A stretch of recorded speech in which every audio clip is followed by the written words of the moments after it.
T9C got the fucking juice. Silver's the new gold. It takes a shit.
T9C got the fucking juice. Silver's the new gold. It takes a shit.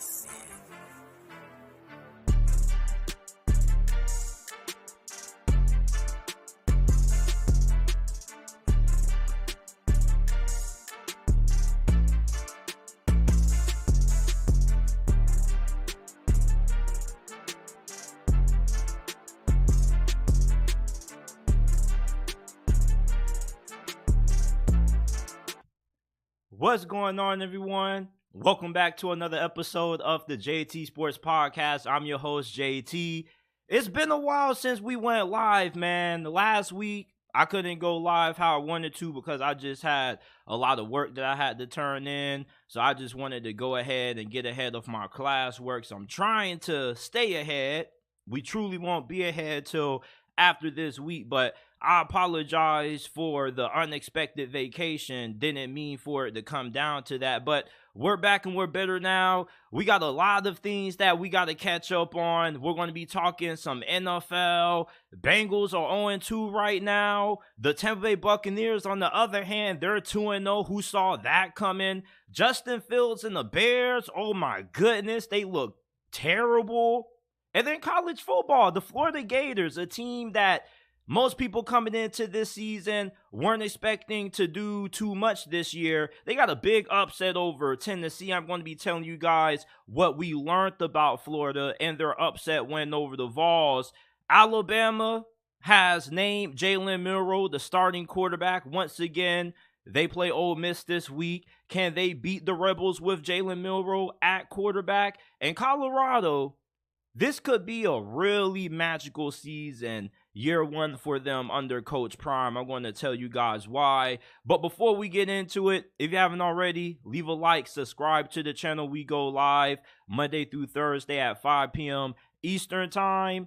Listen to the JT Sports Podcast. We're not just a YouTube channel. You can find every episode of the podcast available in audio format on all podcasting platforms: Apple, Google, Spotify, Amazon. Wherever you get your podcast from, the JT Sports Podcast is available. If you enjoyed today's episode, leave us with a 5-star review. We will greatly appreciate it. We're trying to get to 100 5-star reviews on Apple and Spotify. If you enjoy the content and you want to support us, give us a 5-star review. JT Sports Podcast on Apple and Spotify. Greatly would appreciate it. Okay, so here we go, man. The Bengals are in trouble. They took an L to Baltimore 27-24, and this is not an ideal way to start this season. The Bengals started 0-2 last year and went all the way to the conference championship game, but this is 2023, not 2022. Don't know if you've been keeping up with the AFC North, but you look at the Cincinnati Bengals in this division, they cannot afford to get out to a slow start this year. The Cleveland Browns could be a really good team. You can't overlook Pittsburgh. The Ravens look like one of the best teams in the AFC right now. If Cincinnati gets out to, let's say, a 2-4 start, I think it's wraps for them. I don't think they're going to be able to come back from that. And what makes this situation even more concerning is that Joe Burrow, late in that game against the Baltimore Ravens, re-aggravated that calf. And there's rumors and reports circulating around that he may end up missing 4 games potentially because of this. And the calf injury definitely has kind of hindered his play. Week 1, he played terrible. It was the worst game I've ever seen out of him in the NFL. Then last week against Baltimore, he played better, but he still wasn't himself. And this Bengals offense doesn't look like the same offense that we've seen the past 2 seasons. They aren't really generating a lot of explosive plays. A lot of their damage is coming from the short and intermediate passing game. The offensive line still doesn't look as good as what it should be with the addition of left tackle Orlando Brown. And this defense got carved up by Lamar Jackson and the Ravens wide receivers. Cincinnati doesn't look like a great team right now. It is really early into the season, but this calf injury to Joe Burrow is really concerning. And if he has to miss time, there's a strong chance that Cincinnati, possibly when he comes back, maybe they only have 1 or 2 wins. And getting that far behind with how tough the AFC is and how tough the division that they play in is going to be this year, this is really, really alarming. If you are a fan of the Bengals, man, I don't think this is a team that this season they're going to be able to bounce back from a slow start. And the statistics show that the majority of the teams that get out to an 0-2 start, they don't make it to the playoffs. Their next 3 games are against the Rams, who look really good right now, the Titans on the road, and you already know you can never overlook a Mike Vrabel coach team. They pulled off an upset against the LA Chargers. You got Arizona, which you can win that game. You should beat Arizona. Then your schedule gets really tough in the middle portion of October. You got Seattle, the 49ers, the Buffalo Bills in prime time. You also are going to have to face off against the Ravens, the Steelers, the Jaguars, even the Chiefs late in the year. If Kansas City ends up getting out to a slow start, they can recover because they're in a weak division. Cincinnati's in arguably the toughest division in the National Football League right now. And with how tough their schedule is going to get in the next couple of weeks, they cannot afford to be losing Joe Burrow for any portion of the season, even if he isn't 100%. And maybe Cincinnati should have been a little bit more cautious with how they handled Joe Burrow. Maybe he should have missed the first couple of weeks to make sure he was 100%. I mean, you might as well have benched him if he was going to play the way that he did week 1. He played like shit. And last week he played better, but it still wasn't the same Joe Burrow that we've been accustomed to seeing over the last couple of years. Bengals Nation, you guys should be very alarmed with your 0-2 start this year. Yes, you came back from an 0-2 start in 2022, but this is 2023. The Ravens look really good, and every other team in this division looks really good. And you look at the Ravens and the Browns, they potentially could be Super Bowl contenders, depending on how their season goes. If the Browns can play up to the level of talent that they have. The Buccaneers, who would have thought they would be 2-0 heading into their Week 3 matchup against Philadelphia? Are they legit? Or is this team's 2-0 start a little bit of a fluke? They beat Minnesota week 1, 20-17 in comeback fashion. Minnesota's 0-2. The Chicago Bears, they just beat them 27-17, and they're also 0-2. Are the Buccaneers actually a team that maybe most of us overlooked, or are they just a team that happens to catch a little bit of luck early into the season, and are they going to fall off? This defense, you already know, is going to be really good. They've played really well their first 2 weeks. They pretty much neutralized the Chicago Bears offense. Justin Fields played terribly. They were getting after him all game. And offensively, this team has been surprisingly good. Baker Mayfield, we talk about Geno Smith's comeback season last year, how he just came out of nowhere and resurrected his career. Imagine Baker Mayfield in 2023 having a Pro Bowl caliber season. Imagine if Baker Mayfield can continue to play the way that he has the first 2 games of the season for Tampa Bay against Chicago. He barely had an incompletion. He was 26-34, threw for 317, and was completing 76% of his passes. I've never seen Baker Mayfield look this efficient in his whole entire career. Even the year that he led Cleveland to the playoffs, he didn't look this good this early on.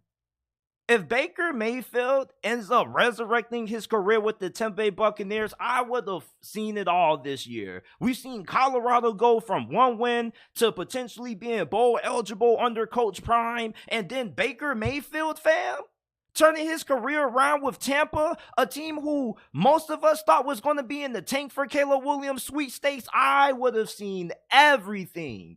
There's no way you could have wrote this up in any script. I'm sorry. Who would have typed in the script, Baker Mayfield and the Buccaneers surprised the National Football League? Because there's always a couple of teams, at least 1 or 2 in every conference, that come out of nowhere and make the playoffs. We had 2 in this conference last year. The New York Giants and the Seattle Seahawks. Remember, just like the Buccaneers, nobody was high on them. And they went to the playoffs. They surprised people. The Buccaneers, most people, why they sour over Tampa Bay is because of Todd Bowles. Todd Bowles has a losing record as a head coach, and he isn't really that great. Well, so far, it looks like he has nailed the hiring of his new offensive coordinator, Dave Canales. A large reason why Baker Mayfield and this offense have looked better this season than what they did last year up to this point is because of Dave Canales being hired to call the plays on offense for them. He spent the last couple of years in Seattle as the quarterbacks coach down there. He was a big reason why Geno Smith had that big resurrection season in 2022. He also was there for a good amount of the Russell Wilson years. Dave Canales, he's running a quarterback-friendly offense that's going to be easy for the players to understand. They're going to be running similar formations, but different plays out of them, something like that. Dave Canales is a really smart guy. The players seem to really like him, and he does a really good job at making things digestible for these players to be able to understand and making a quarterback-friendly system that looks quarterback-friendly right now. We haven't seen Baker Mayfield play this well in years. I mean, this is, his 4th team in, 3 years? He got traded to the Panthers, then he got cut by them, brought on by the Rams, and now he's with the Tampa Bay Buccaneers. You talk about a surprise story. I think that maybe Tampa Bay possibly could be a little bit better than what we initially thought. You look at their schedule, it's not really that tough. Yes, they do have a tough matchup against the Philadelphia Eagles. That's going to tell us a lot about Tampa Bay. They probably won't win that game, but they play in the weakest division in the NFL. You definitely like their chances against the New Orleans Saints. The problem with the Buccaneers wasn't really more so talent. We knew that this team had talent. We knew they were going to be solid defensively. Offensively, you got Mike Evans, Chris Godwin. Rachaad White is a really good up-and-coming running back. The question with Tampa Bay this year was how good play you was going to get out of the quarterback position and how this offensive line was going to look with several players starting on this line that are playing out of position. Tristan Wirfs is playing left tackle. He formerly played right tackle his first couple of years for the Bucs. But so far, everything is going along pretty smoothly for Tampa Bay. Their schedule, they're playing against the Eagles Monday night. They probably will lose that game, but maybe they could pull off the upset. Philly hasn't really looked as dominant as what they did last year. New Orleans, hell, if they can keep playing the way they did, I like their chances against the Saints. I hate the Saints. I don't like Dennis Allen as a head coach. If they had Sean Payton, I think the Saints would be a lot better. The Falcons, like the Buccaneers, have been a little bit of a surprise. Then you got the Bills, Texans, Titans, 49ers, Colts. So you got some tough teams in here, but for the most part, I think a lot of Tampa Bay's up-and-coming games are pretty winnable if they're able to continue if they continue to play the way that they have the first 2 weeks of the season. I don't really think this team is a fluke. We knew that this team was going to be really good defensively, and Dave Canales, it looks like him being hired as their new offensive coordinator, replacing Byron Leftwich, looks like a really good hire by Todd Bowles. And if Dave Canales ends up helping Baker Mayfield have a Pro Bowl season, I wouldn't be surprised if we see this dude become a head coach next year. I mean, Baker Mayfield was damn near out the league. People were talking about him potentially retiring if he didn't work out in Tampa Bay. Dave Canales is a large reason why the Buccaneers are having so much success offensively. And the Buccaneers, maybe this team isn't so bad after all. Maybe they won't be tanking for Caleb Williams. And I don't think it would have made sense for them to do that anyway, because Todd Bowles is trying to remain the head coach. I don't think he would have wanted to tank and end up getting fired. Why would he want to do that? He probably would never get another head coaching opportunity. He lost with the Jets and he lost with Tampa Bay. Outside of even when they went to the playoffs, they had a losing record. So I don't think Todd Bowles is in the thought process of tanking for Caleb Williams when what's the point of tanking for a guy who you may not be there next season to coach? You're just making the job easier for the next coach if Todd Bowles doesn't work out this season in Tampa. But the Buccaneers, man, maybe this team is starting to hit their strides. Maybe they made some really good hires on the staff, on offense. And Todd Bowles, maybe he has this Buccaneers team playing at a level that maybe they could potentially win this division. This division isn't good. There are a lot of mid teams in the NFC South. And if Tampa Bay keeps playing up to how they have the last 2 weeks, you mean to tell me you don't think they can win one of the weakest divisions in the league this year? Keep your eyes on the Buccaneers this year. The Buccaneers, okay, we know they look good, but the Bears look terrible. They're 0-2. They have an average score margin of 14, one of the worst in the NFL. They got blasted 38-20 by the Packers, and they lost by 10 to the Tampa Bay Buccaneers. Justin Fields, what the hell happened to this man? He was playing some really good football at times last year. I had him on my fantasy squad. This season, he's been playing like dog shit. And I love Justin Fields. This is my favorite player in the NFL, but we got to keep it 100. And I was listening to First Take earlier this morning, and Stephen A. Smith said that Justin Fields is not to blame for the Bears' struggles in Chicago. And I got to ask you, Stephen A. Smith, did you watch Justin Fields against the Tampa Bay Buccaneers? Stephen A. Smith, Justin Fields got outplayed by Baker Mayfield.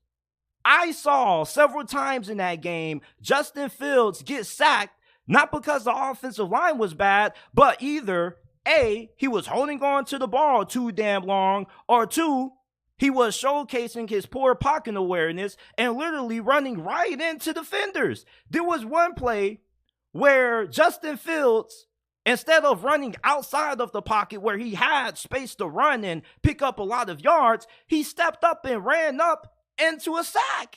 Are you serious? Are we not watching the same film here? Like, Justin Fields has not looked good this year. He looks like he has regressed. Luke Getsy, I mean, some people don't want to give him blame. Some people think that Justin Fields is making Luke Getsy look bad. Some of the plays that I saw Chicago try to execute against Tampa Bay, like that wide receiver little reverse they be trying to do, is awful. I mean, the Chicago Bears, Not only is Justin Fields not playing well, but the coaching doesn't look up to par. Isn't Matt Eberflus supposed to be a defensive-minded head coach? He had a really good defense during his time in Indianapolis. That defense still looks crazy bad. They were getting shredded by Baker Mayfield. Mike Evans had damn near a career day. He went for 170. 2 tutties on Tampa Bay, on Chicago's defense. This doesn't look like a great team. This team looks awfully coached, and the quarterback play has been disappointing, to say the least. We were expecting Justin Fields to take a monumental leap this year. There were people who were putting their money on Justin Fields winning MVP this season. And I know after watching these first 2 games, if you put money on Justin Fields winning MVP, you got to be having a really sick feeling in your stomach because you just donated money to charity to Vegas. Justin Fields doesn't even look like a top half starting quarterback right now. He can't hit a lot of accurate guys. He doesn't throw with a lot of anticipation. And also, he overlooks a lot of open wide receivers. There was a play against the Buccaneers when DJ Moore was open on the flat route, and Justin Fields didn't even look his direction on some Mitch Trubisky shit. I remember when I was watching the Bears play a couple of years ago, and Mitch Trubisky looked at Allen Robinson, looked at somebody else, looked at Allen Robinson wide open again, and threw it to somebody else who was covered. The development of Justin Fields has looked terrible the first 2 weeks this year. And maybe Justin Fields ends up turning it around. I hope that he turns it around. But the Bears don't look like a good team. This looks like a team that possibly could be picking in the top 3, top 5 of the draft next year. They were banking on Justin Fields making improvements. There's no more excuses that you can make for Justin Fields. You get DJ Moore. You improve the offensive line. But even with the improvements that they made to the offensive line, it still doesn't look all that great. Your left tackle who started for you last year was getting destroyed. Your right tackle down there, right, rookie out of Tennessee, was getting destroyed and eaten up. This team doesn't look good. You can't put all the blame on Justin Fields, but you do have to give him the majority of blame. I mean, the dude had several turnovers. He's a turnover machine. He's just not playing great football. As much as I love Justin Fields, I got to keep it 100 and I got to be unbiased. I'm really disappointed with what I've seen out of him. He doesn't look like he's taking steps in improvement. He looks like he's taking steps backwards. He doesn't look comfortable in the pocket. I mean, he's not going through all his progressions. He's not seeing open wide receivers. He just looks lost out there. Honestly, when you look at Justin Fields against Tampa Bay, he just looked like a deer in headlights. Outside of running the football, throwing the football just doesn't look all that comfortable for him. Maybe he needs to get traded to a team that has one of the best offensive minds in the league. Maybe a Sean McVay would take him. Hell, Kevin O'Connell, I would love to see what he could do with Justin Fields, but it doesn't look good for the Chicago Bears. You can say maybe the Bears got to pick a side, Matt Eberflus or Justin Fields, but I think they should probably move on from both. If the season was to end right now, Justin Fields doesn't look like the kind of quarterback that can lead you to the promised land. And Matt Eberflus, his defense sucks. And if you specialize in defense and your defense is garbage, that means you're not a good head coach. Justin Fields in Chicago, man, they got the Kansas City Chiefs coming up this week. It looks like they most likely are headed for an 0-3 start. And the majority of times, if your team starts 0-3, that means that you probably miss out on the playoffs. Maybe the Bears get hot in the middle of the season. But it's like when you look at their schedule, where do you see an easy win? I mean, we thought that they were going to be able to beat the Buccaneers week 2. And they lost that game. You know, like, we thought this team could possibly start 2-0. They lost to Green Bay. He lost to Jordan Love. Jordan Love, nobody really knew what to expect from him in his first official game starting for Green Bay post Aaron Rodgers. And he outplayed Justin Fields. And not just that Jordan Love outplayed Justin Fields, but so did Baker Mayfield. Justin Fields looks like one of the worst quarterbacks in the National Football League right now. This season, if they lose to Kansas City, could possibly lean to implosion for Chicago this year, and it's a little disappointing. A lot of people didn't expect much out of the Bears this season. At best, you probably thought they could be between 8-10 wins this year. But man, this team looks terrible. They need to make some changes, and they need to make them fast, because if they lose to Kansas City, you're going to have to start asking a lot of tough questions. Before we move on to the college football portion of this episode, leave a like, subscribe to the channel if you haven't already. If you're enjoying this episode so far, rate us 5 stars on Apple and Spotify. You can listen to the podcast not just on YouTube, but in audio format on all podcasting platforms: Apple, Google, Spotify, Amazon, wherever you get your podcast from. You can find the JT Sports Podcast.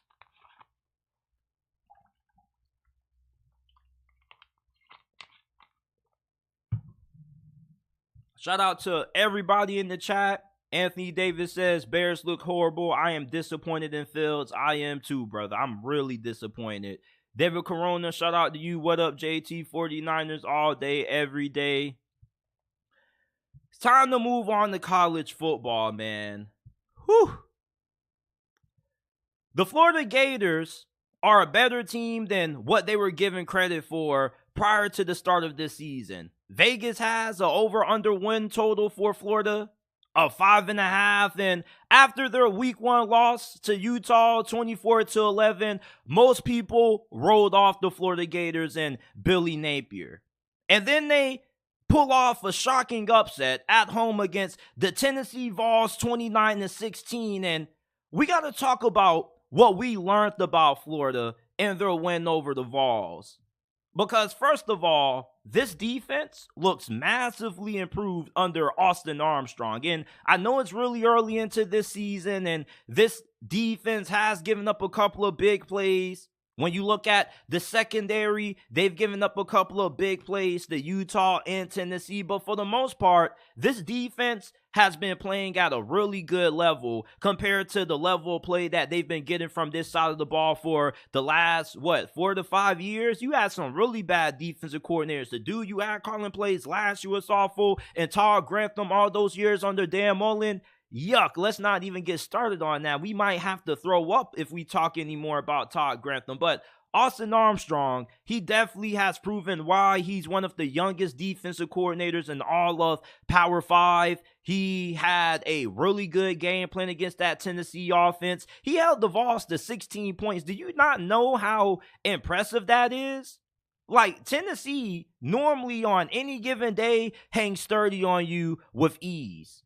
So the fact that Florida's offense neutralized one of the most explosive offenses in college football was really impressive. There's defensive line. Not just do they have a lot of talent on this D-line, but they got a lot of depth. They can rotate multiple guys in on this defensive line, and they were getting a lot of pressure on Joe Milton. Even though it may not be reflected in the box score, I felt like Tennessee's offensive line really lost the battle in the trenches against Florida's defensive line.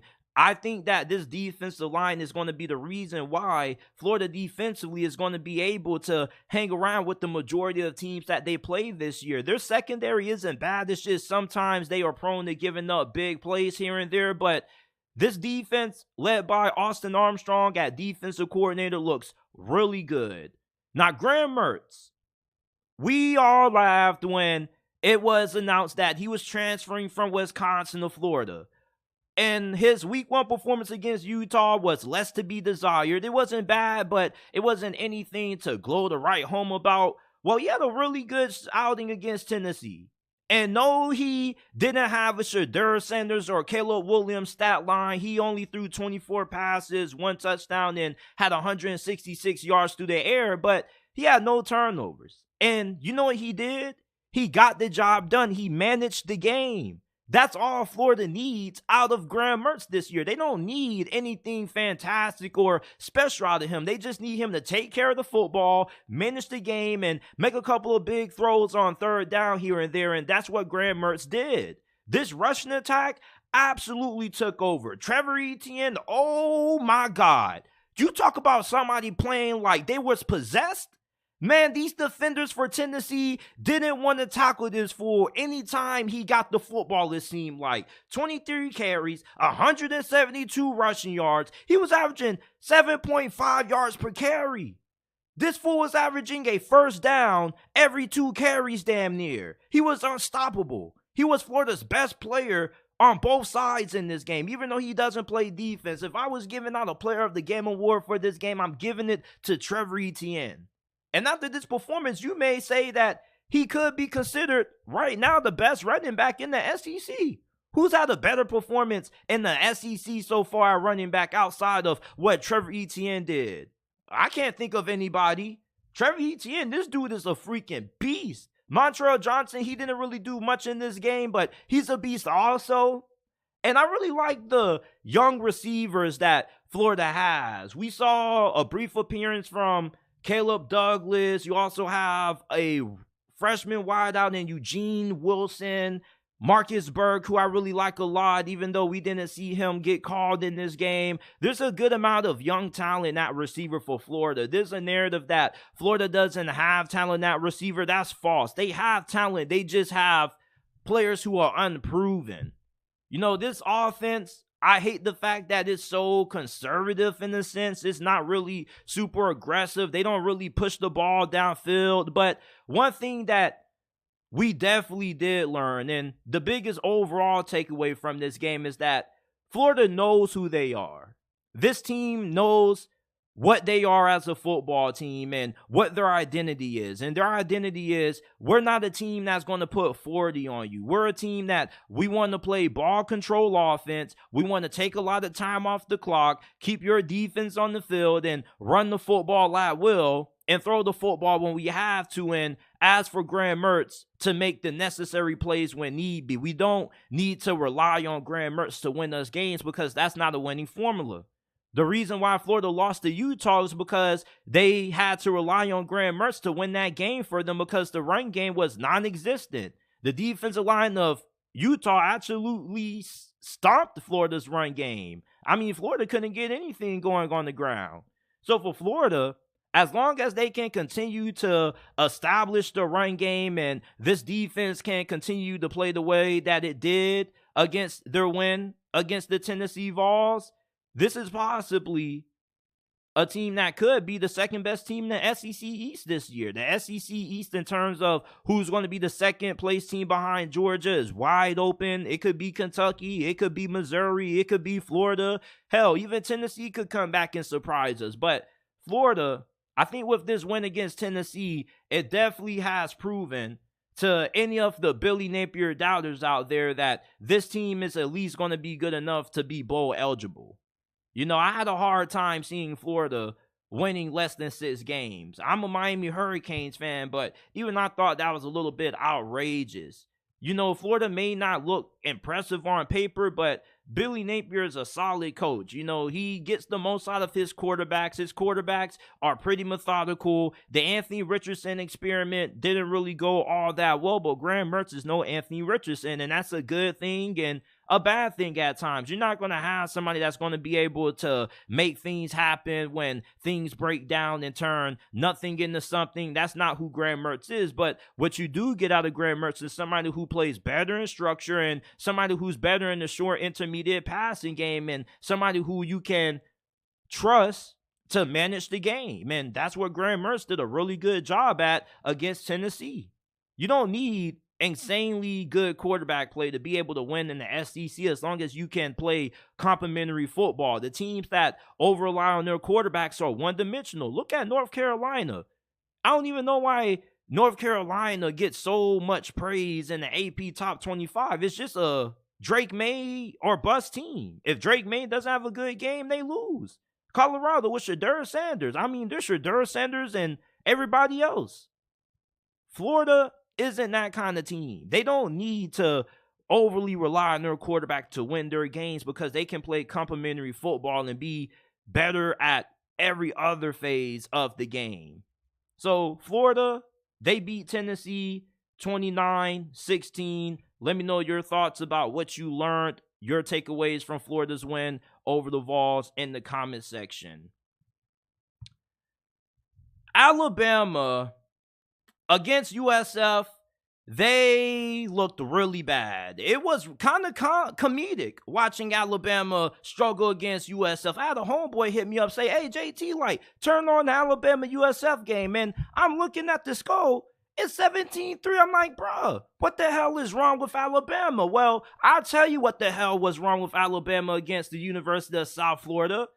They had no damn quarterback. Tyler Buchner, they had the nerve to start that fool, and he played just as bad as what we expected him. 5 of 14, 34 passing yards, and you see he wasn't in the game for too long until they put Ty Simpson in. And Ty Simpson, I mean, he didn't really do anything also. So Jalen Milroe, it's just been announced a couple of hours ago that he's been named the starting quarterback once again for Alabama. There's not really a good explanation for why he didn't play last week. There's some rumors that say he got suspended because obviously, judging by what we saw against USF and the comedy show that we got out of the quarterback position for Bama, Jalen Milroe is miles better than Tyler Buchner and Ty Simpson. Jalen Milroe may not be the greatest passer in the world, but his athleticism is going to allow you to be serviceable offensively. He's going to have some throws that he's going to miss really bad on, but he's also a better deep ball thrower than whatever else you have on the depth chart at quarterback. Ty Simpson, the deep ball isn't there for him, and Tyler Buchner, he doesn't have any accuracy at all. He went 5 of 14. It was awful out there. Jalen Milroe, he's not a consistent passer, but I don't think he's bad to the point where you can't have success throwing the football with him at all. His decision making isn't really great, and he doesn't really do a good job at going through his reads, but with his athleticism and the fact that he's a threat to take it to the house any single time he chooses to run with the football is something that makes him a good option at quarterback for Bama going into a really big game at home against Ole Miss. Ole Miss, defensively, I don't really think that Alabama fans have anything to be concerned about. I don't think this offense should really struggle much against the Ole Miss defense. You got Pete Golding as your defensive coordinator, which you Crimson Tide fans are already really familiar with. And if you kept up with Pete Golding and all those years he was the DC for Alabama, you would know that this defense was not that great under him. Jalen Milroe, I think that he could have a big day on the ground against that Ole Miss defense. And if Tommy Rees does a better job of incorporating his athletic ability into this game, Alabama's offense should do a lot of damage on the ground, and they should be able to play the style of football that Nick Saban wants to play. Nick Saban isn't trying to air the football out anymore like he has done in the past with Mac Jones, Tua Tagovailoa, and Bryce Young. He's trying to get back to the basics, which is old school smash mouth football and taking a lot of time off the clock and being a more physical team than you. The offensive line didn't look good.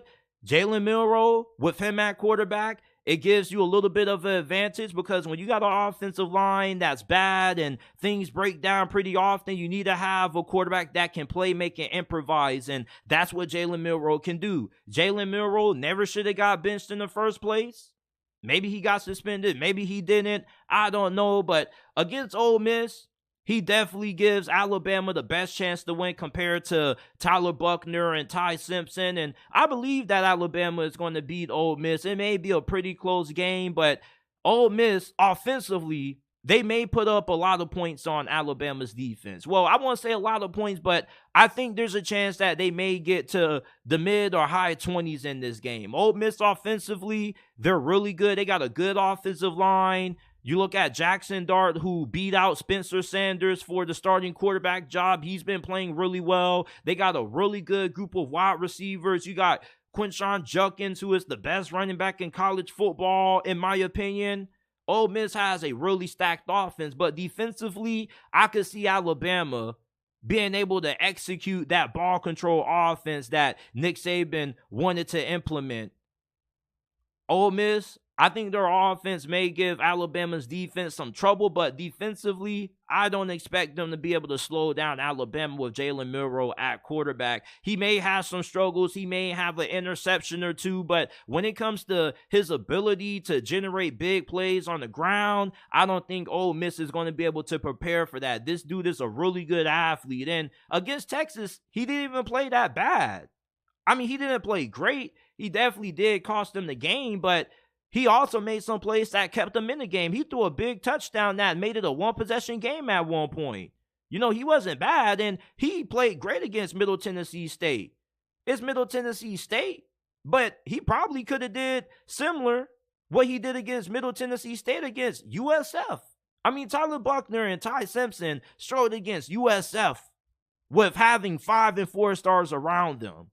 I think that obviously shows you that Jalen Milroe is the best quarterback on the roster, and it's not really close. And I think that he gives Alabama a great shot at beating Ole Miss, and that's why I like Alabama to beat Ole Miss. That's not an official prediction, but if I was giving you one right now, I don't think Ole Miss is going to be able to beat Alabama. Majority of bettors are siding with Ole Miss to win, but Jalen Milroe isn't as bad as the 2 quarterbacks that we saw against USF. His running ability, the fact that he does have the ability to hit a couple of big plays in the passing game every once in a while is going to allow Alabama a shot at being able to avoid the upset at home. And I can't see Alabama dropping 2 games in 1 year at Tuscaloosa. Not anybody just wins on the road at Alabama. You got to be a damn good team to beat Alabama at home. Texas is really good. LSU in 2019, when they won the national championship, beat Alabama. That 2015 Hugh Freeze coach Auburn or Ole Miss team beat Alabama at home. To beat Alabama, you got to have a great team, and Ole Miss, they got a solid team, but I don't think they got a good enough defense to be able to really give Alabama's offense anything that they really have to worry about. Yeah, throwing the football probably will be ill-advised, but I don't think Ole Miss is going to be able to stop the ground game of Alabama. I don't think they have the guys up front on that front 7 to be able to slow down this rushing attack. Alabama's offensive line played bad, but I think they should bounce back against Ole Miss. Deion Sanders' first year at Colorado feels like a movie. It just seems like they just find ways to win. That Colorado State game was one of the best games that I've ever watched. I mean, at one point, it seemed like Colorado was going to get upset by their arch nemesis, Colorado State. And then Deion Sanders, final drive, engineers a 98-yard touchdown drive plus the 2-point conversion to send it to overtime. Then they get it done in double OT. You look at Colorado and the success that they have had so far up to this point under Coach Prime, it's not a mistake. This team is not fluky. This team, they are led by one player, and that one player is Deion Sanders. Travis Hunter, he's going to be out for the next couple of weeks due to that dirty hit that he received from Colorado State. But Colorado, if you're looking for when this team is finally going to end up losing, there's a chance that it might not happen. I don't know if you guys watch a lot of Disney movies, but Disney movies always seem to have a magical feel. You ever watch Remember the Titans? That football movie that had Denzel Washington as the head coach? And, you know, they didn't really want a black coach, and they were looking for any reason to fire him, but they just kept on winning and winning and winning. That's kind of what Colorado is doing right now. Nobody expected this team to be as good as what they are right now, other than me and a couple of other people. And you guys already know, I told you guys all last season, and you can remember this when this season concludes, that I said Colorado was at least going to be a 6-7 win team or better this year, and they already have tripled their win total from last year. They're at 3 wins. There's not a single team on Colorado's schedule that they don't have a chance at beating. You keep saying they don't have the talent, they don't have the guys up front, and some of that is true. But you know who they do have? Deion Sanders, one of the best quarterbacks in college football. And something that college football has showed us over times is that even if you have an average team, if you have a great quarterback can elevate a average roster in college football. Look at North Carolina. They're doing the same thing with Drake May. They can't run the ball. They don't really got a great defense neither. That team is Drake May or die, and they're winning games. The same way Colorado State is kind of winning games. It's the same way UNC is with Drake May. Deion Sanders has arguably played like the best quarterback in the country. Now, whether he's better than Caleb Williams, that's a discussion for another day, but do you know that this brother is completing 78.8% of his passes? This brother nearly has a completion percentage of 80. Do you not know how rare that is? I'm looking at Deion Sanders' 10-to-1 touchdown interception ratio, averaging 40-plus pass attempts per game under constant duress. I mean, he's been playing behind one of the worst offensive lines in all of college football, and it doesn't matter. You want to know why? Because he's just that dude. He's just that good. When you have a Deion Sanders, it's going to allow you to compete in games that people think you don't have a chance at being able to be competitive in, like this week against Oregon. Colorado is a 20-point underdog. I don't think Colorado's about to get blown out by Oregon. Do you see? Every single week, the same story keeps getting repeated about Colorado over and over again. Oh, they're not good enough to compete with this team. They don't got enough up front. And what do? They beat you, and they find ways to win doing it. Deion Sanders is one of those guys that you either love him or you hate him. But whether you like him or not, you got to give Deion Sanders a lot of respect and props for what he's done up there in Boulder, Colorado. Like, we got to stop some of the hate. You got to realize that what Colorado is doing is kind of magical. And their first 3 games kind of have given me a little bit of a hint that this is going to be one of those seasons where Colorado possibly could win maybe 9-10 games. And nobody could ever see it coming. Like, just look at how that Colorado State game went. Think about their week 1 win on the road against TCU. This is one of those storybook kind of seasons that you would make a Disney movie about. That Colorado State game, Travis Hunter gets knocked out due to a dirty hit. I mean, that's one of those kind of plays and injuries that loses the morale and soul of your locker room. Colorado, after they lost Travis Hunter, they could have underplayed and underperformed because of that. But they got more locked in because of it, and it was a really chippy game. But this is a team that responds incredibly well to tough moments in adversity. Every single time the game is on the line, Colorado comes through and they make big plays. You see, you don't got to like Deion Sanders, but you at least have to give him props for what he's done at a school that has had a losing record for nearly 2 decades. I mean, Colorado hasn't been this relevant since, when they had Eric Bieniemy at running back? Colorado season, man, just feels like a Disney movie. And you guys listening to this in the chat right now, let me know if I'm tripping, but this just seems like a really magical season that Colorado is having right now. I wouldn't be surprised if we saw this team in the Pac-12 championship. These are one of those teams that you can't judge off talent and how they compare to other teams who may be talented than them. This is one of those teams that it doesn't matter about the talent. It doesn't matter about the recruiting rankings. What matters is anytime this team has a ball game that they have to play, they find ways to win it. It may not be pretty. It may be a little ugly. It may be a little close than what you expect, especially when you're playing against schools like Colorado State. But when you have a roster that is going over this much turnover, it's not always going to look pretty all the time. All that matters at the end of the day, if you're Deion Sanders, is walking away with the win. And you got to wonder eventually who's going to end up beating Colorado. I mean, it's easy to say Oregon and USC are going to beat Colorado, but that's just because you're judging the games based on what you see on paper. Nobody saw TCU losing to Colorado on paper. Nobody saw Colorado even being a 3-win team on paper for the most part. If you thought Colorado was going to be good enough to be bowl eligible this year, it's because you believed. You believed in Coach Prime. You believed in the process. You watched and you know what Coach Prime does everywhere he goes. He wins. And it rubs people the wrong way how he goes about doing it. Yeah, sometimes it may seem like he's a little cocky or a little bit arrogant and braggadocious. He does tend to make everything a TV show. But that's what college football is about. It's about drawing viewership. It's about getting fans engaged. And that's what Deion Sanders has done. And say anything that you want to negatively about Deion Sanders, he may talk a lot, but he backs it up.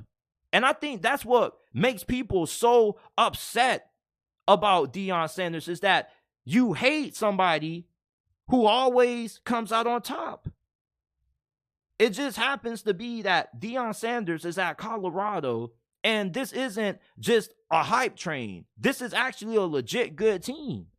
This is one of those seasons that you guys are going to look back on. You're going to be like, damn, like, who else can replicate this? Nobody else is going to be able to replicate this kind of season at a program that has the kind of history that Colorado has had over the last couple of decades. You want to know why? Because not everybody has a Deion Sanders. Deion Sanders is a once-in-a-lifetime head coach.